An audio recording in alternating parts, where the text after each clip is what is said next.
नमस्कार दोस्तों, मैं हूं CS Saini, CDRK Saini BEd classes में आप सभी का हार्दिक स्वागत है, अभिनंदन है। देखिए, हमारे चैनल के माध्यम से आप सभी के लिए पाठ योजना निर्माण कार्यक्रम चलाया जा रहा है। इस पाठ योजना निर्माण कार्यक्रम के अंतर्गत आपके सभी शिक्षण विषयों पर हमारे द्वारा पाठ योजनाएं निर्मित की जा रही है और आप द्वारा जो भी टॉपिक हमें सेंड किए जा रहे हैं वो अंडर 10 डेज में आपकी सभी पाठ योजनाएं हमारे चैनल पर अपलोड हो रही है, जिससे आपको भी फायदा हो रहा है। देखिए, आज की लाइव क्लास में हम जो हिंदी गद्य पाठ योजना क्रमांक 15 है, जो लेखक अरविंद कुमार सिंह द्वारा रचित है, चिट्ठियों की अनूठी दुनिया। देखिए, चिट्ठियों की जो अनूठी दुनिया है, इस प्रकरण पर आधारित पाठ योजना का निर्माण करना हम आपको बताएंगे। तो आप सब बने रहें हमारे साथ, हमारे चैनल के साथ। और यदि आप हमारे चैनल पर पहली बार आए हैं तो हमारे चैनल को सब्सक्राइब करें और पास ही बने बेल आइकन को जरूर दबाएं, जिससे हमारे द्वारा जब भी कोई न्यू वीडियो अपलोड किया जाता है या लाइव क्लास चलाई जाती है तो उनके नोटिफिकेशन आपको मिल सके और आप अच्छा अधिगम करते हुए आपको अच्छी तरह पाठ योजना का निर्माण करना आ सके। देखिए, हिंदी गद्य पाठ योजना का निर्माण जब हम करते हैं तो सबसे पहले हम शामपट पूर्ति करते हैं। शामपट पूर्ति के अंतर्गत विद्यालय का नाम, कक्षा, दिनांक, विषय, विधा, कालांश, समय, बीच सेंटर में हमारा प्रकरण लिखते हैं। प्रकरण को हमेशा अंडरलाइन करते हैं, इन्वर्टेड कोमाज में बंद किया जाता है। शामपट पूर्ति के बाद हम क्या करते हैं? शामपट पूर्ति के बाद हम उद्देश्यों का निर्माण करते हैं, विशिष्टीकरण का निर्माण करते हैं और अपेक्षित व्यवहारगत परिवर्तन बनाते हैं। देखिए, यहाँ पर जो हिंदी गद्य पाठ योजना होती है, इसमें पहला उद्देश्य होता है ज्ञानात्मक। ज्ञानात्मक से रिलेटेड ये विशिष्टीकरण बनाए जाते हैं, ये अपेक्षित व्यवहारगत परिवर्तन बनाए जाते हैं। इसी तरह जो दूसरे नंबर का उद्देश्य है अवबोधात्मक, अवबोधात्मक से रिलेटेड ये विशिष्टीकरण, तो ये अपेक्षित व्यवहारगत परिवर्तन। देखिए, हमें जो ये विशिष्टीकरण और अपेक्षित व्यवहारगत परिवर्तन बनाते हैं, इनमें मुख्य रूप से हमारे उद्देश्य और हमारे प्रकरण का विशेष रूप से ध्यान रखा जाता है, तभी जाकर हम विशिष्टीकरण और अपेक्षित व्यवहारगत परिवर्तन बनाते हैं। इसके बाद थर्ड नंबर का उद्देश्य होता है अभिव्यक्त्यात्मक। देखिए, अभिव्यक्त्यात्मक से रिलेटेड ये विशिष्टीकरण और ये अपेक्षित व्यवहारगत परिवर्तन आपको बनाने हैं। इसी तरह कौशलात्मक उद्देश्य से रिलेटेड ये विशिष्टीकरण और ये अपेक्षित व्यवहारगत परिवर्तन आपको बनाना है। देखिए, हम यहाँ पर जो ये विशिष्टीकरण बनाते हैं या अपेक्षित व्यवहारगत परिवर्तन बनाते हैं, इनमें मुख्य रूप से उद्देश्य और हमारे प्रकरण का ध्यान रखा जाता है। इसी तरह पांचवी नंबर का उद्देश्य होता है अभिरुच्यात्मक। अभिरुच्यात्मक से रिलेटेड ये विशिष्टीकरण और ये अपेक्षित व्यवहारगत परिवर्तन बनाए जाते हैं। देखिए, यहाँ पर 1 से 2 विशिष्टीकरण बनाए जाएंगे, 2 से 3 अपेक्षित व्यवहारगत परिवर्तन बनाए जाएंगे। इसी तरह अभिवृत्त्यात्मक से रिलेटेड ये विशिष्टीकरण, ये अपेक्षित व्यवहारगत परिवर्तन। देखिए, हिंदी गद्य पाठ योजना में आपको इस तरह ये 6 उद्देश्य, विशिष्टीकरण, अपेक्षित व्यवहारगत परिवर्तन बनाना है। देखिए, कई महाविद्यालय द्वारा इन उद्देश्यों को सामान्य उद्देश्य और विशिष्ट उद्देश्यों में डिवाइड करके बनवाया जाता है, तो आपको कंफ्यूजन नहीं होना है। आपकी इच्छा हो जैसे सामान्य उद्देश्य और विशिष्ट उद्देश्य में भी इनको कन्वर्ट करें, आप बना सकते हैं। तो यहाँ तक आपको ये 6 उद्देश्य निर्माण करने हैं। इनके बाद नेक्स्ट हमारी स्टेप आती है कक्षा शिक्षण सहायक सामग्री की। देखिए, कक्षा शिक्षण सहायक सामग्री का जो कॉलम बनाया जाता है उसमें दिखाया जाता है कि हमें इस पाठ योजना में कौन कौन सी शिक्षण सहायक सामग्री का प्रयोग करेंगे। जो कक्षा शिक्षण सहायक सामग्री होती है 2 प्रकार की होती है, सामान्य और विशिष्ट। यहाँ पर सामान्य शिक्षण सहायक सामग्री पर इतना ध्यान नहीं दिया जाता, लेकिन जो विशिष्ट शिक्षण सहायक सामग्री होती है वो मुख्य होती है। विशिष्ट शिक्षण सहायक सामग्री के अंतर्गत हम चार्ट, चित्र, मॉडल, प्रतिकृति आदि का निर्माण करते हैं।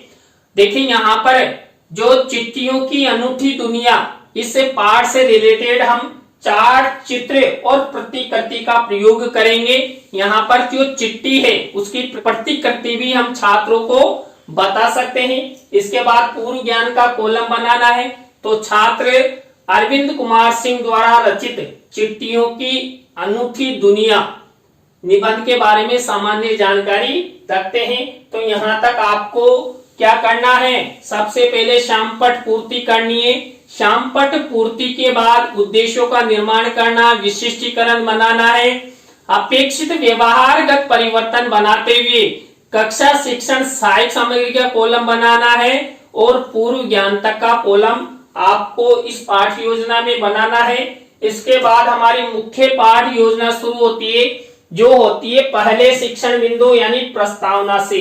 देखिए प्रस्तावना शिक्षण बिंदु के अंतर्गत मैंने आपको कई बार बता दिया है, हम 3 से 5 प्रश्न बनाते हैं। अंतिम प्रश्न समस्यात्मक होता है। प्रश्न हमेशा सरल से कठिन की ओर शिक्षण सूत्र पर आधारित होते हैं। प्रश्नों में तारतम्यता होती है, जिग-जैग होता है। प्रस्तावना के प्रश्न हमेशा छात्रों के पूर्व ज्ञान पर आधारित होते हैं, संक्षिप्त होते हैं। देखिए यहाँ पर जो चिट्ठियों की अनूठी दुनिया, इससे रिलेटेड प्रस्तावना के प्रश्न मेरे द्वारा बनाए गए हैं। तो देखिए पहला प्रश्न देखिए, संसार का सबसे बुद्धिमान प्राणी किसे माना जाता है? मानव को। देखिए अब इसी मानव से हमारा नेक्स्ट प्रश्न बन रहा है, मानव एक स्थान से दूसरे स्थान पर लिखित संदेश किन किन के माध्यम से भेजता है या प्रेषित करता है? तो डाक द्वारा, मोबाइल द्वारा, कंप्यूटर द्वारा प्रेषित करता है। अब इसी उत्तर से हमारा नेक्स्ट प्रश्न बनेगा, डाक आदि वितरण करने वाले को क्या कहते हैं? यानी कि जो डाक वितरण होती है, जो बांटता है, उसे हम क्या कहते हैं? उसे हम डाकिया कहते हैं, पोस्टमैन कहते हैं। इसी प्रश्न से हमारा नेक्स्ट प्रश्न बन रहा है, डाकिया क्या क्या बांटता है? देखिए जो पोस्टमैन होता है वो गांव में घर घर जाकर क्या क्या बांटता है? तो चिट्ठियां बांटता, पत्र बांटता, पार्सल बांटता है। तो जो भी सामग्री डाक द्वारा आती है उसको पोस्टमैन घर घर जाकर वितरित करता है। तो यहाँ पर इसी उत्तर से हमारा नेक्स्ट प्रश्न बना हुआ है, अरविंद कुमार सिंह द्वारा रचित चिट्ठियों की अनूठी दुनिया निबंध के बारे में आप सब क्या जानते हैं? तो ये अंतिम प्रश्न समस्यात्मक हो गया, प्रश्नों में तारतम्यता है, जिग-जैग है, उत्तरों से प्रश्न बनाए गए हैं, सरल से कठिन की ओर शिक्षण सूत्र का प्रयोग किया गया है और सभी प्रश्न छात्रों के पूर्व ज्ञान पर आधारित है। तो आपको इस तरह प्रस्तावना के प्रश्न बनाना है।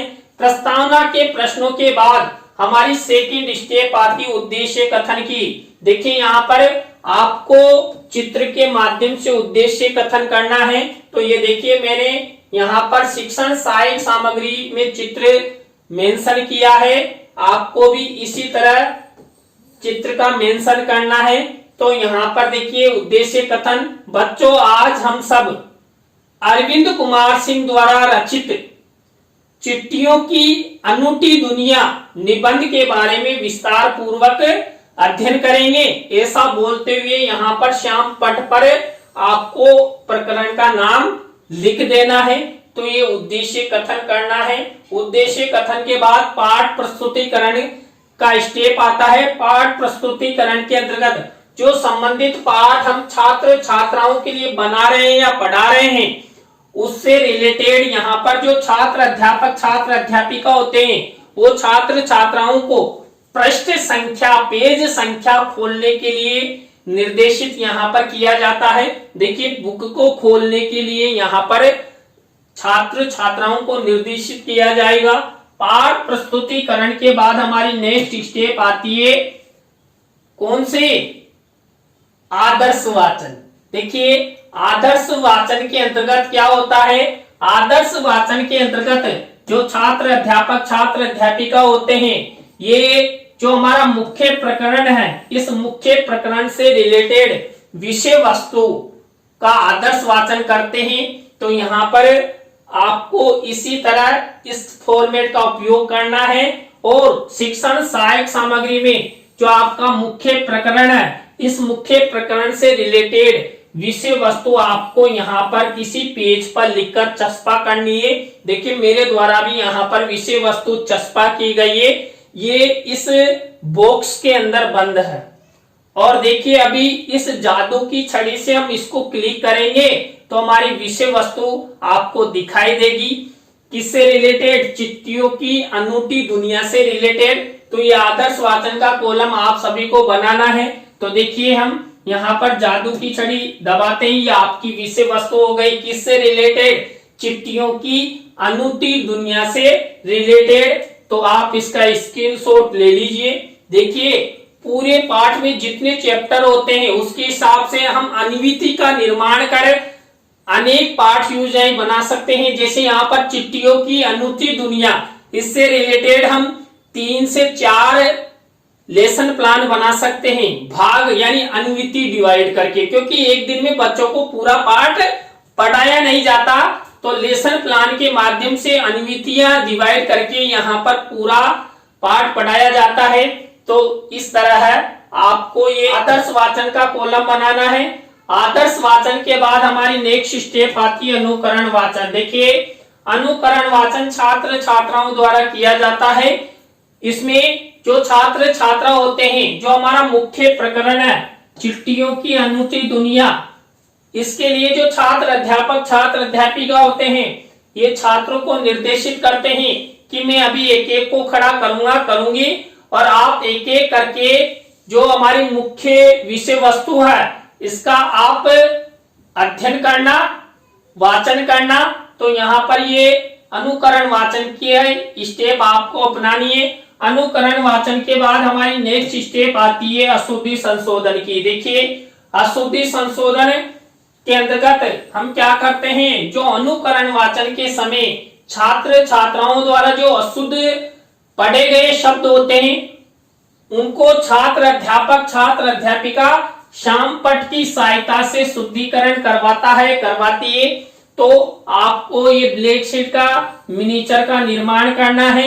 एक तरफ अशुद्ध शब्द लिखने, एक तरफ शुद्ध शब्द लिखने। कम से कम आपको 8 से 10 शब्द यहाँ पर अशुद्धि संशोधन में लेने हैं। तो देखिए यहाँ पर ये अशुद्ध शब्द है और ये सब शुद्ध शब्द लिखे हुए हैं। तो आपको इस तरह अशुद्धि संशोधन का फॉर्मेट बनाना है, जिससे जो भी छात्र अशुद्धियां पढ़ते हैं उनका उच्चारण ठीक हो सके। अशुद्धि संशोधन के बाद हमारी नेक्स्ट स्टेप आती है काठिन्य निवारण की। देखिए काठिन्य निवारण के अंतर्गत हम क्या करते हैं, जो हमारी मुख्य विषय वस्तु व प्रकरण है इससे रिलेटेड इसकी विषय वस्तु में से हम ऐसे कठिन शब्द लेते हैं या व्याकरणिक दृष्टि से अति महत्वपूर्ण शब्द लेते हैं। तो एक तरफ आपको शब्द, उनका अर्थ, कौन सी विधि परिविधि से आप छात्रों को समझाएंगे वो लिखना है और उनका प्रयोग, ये फॉर्मेट आपको अपनाना है काठिन्य निवारण में। और कम से कम आपको 7 से 8 शब्द काठिन्य निवारण में लेने होते हैं।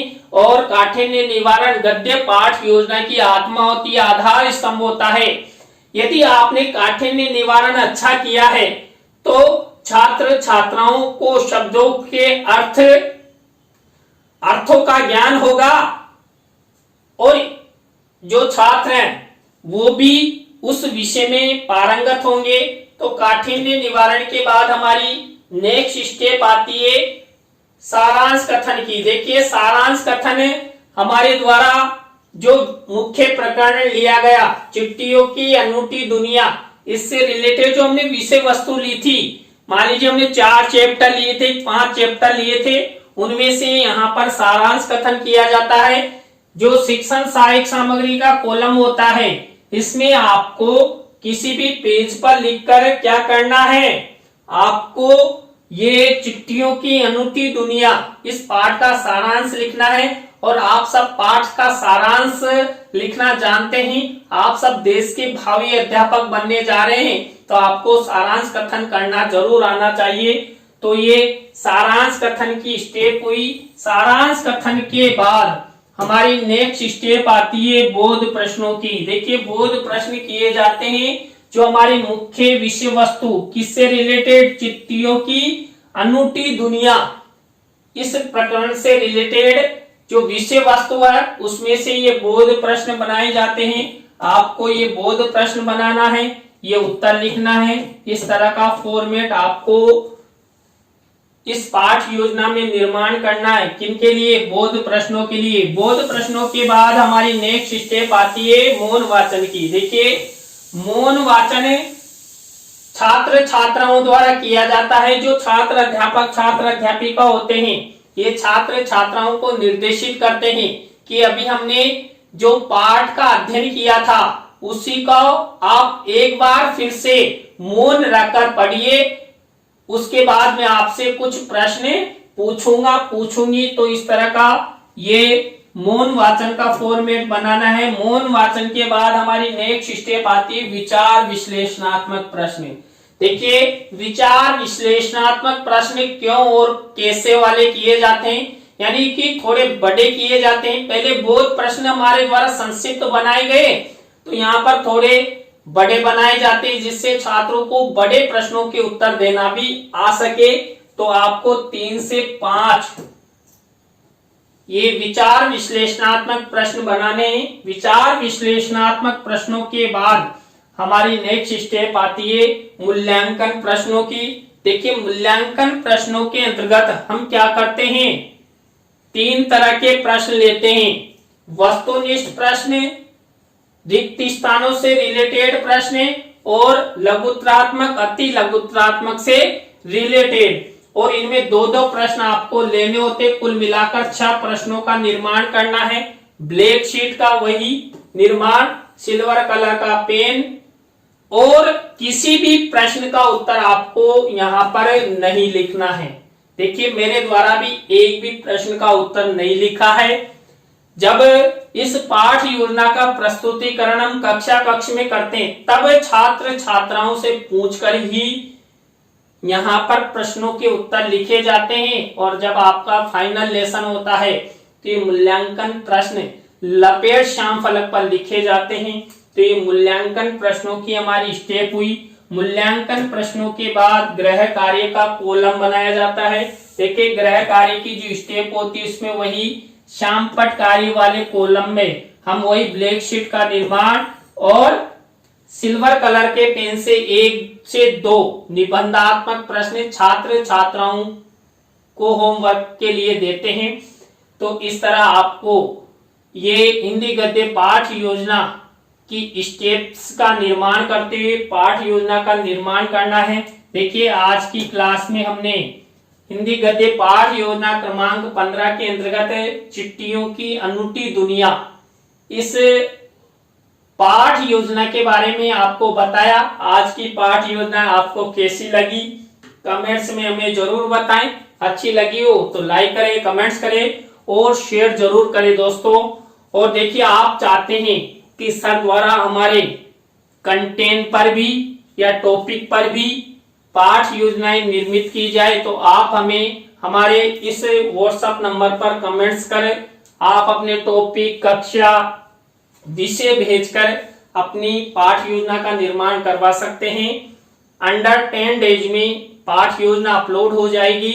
और आप चाहते हैं कि हमें पीडीएफ या पीपीटी सर द्वारा प्रदान की जाए, बिल्कुल निःशुल्क नहीं है भैया।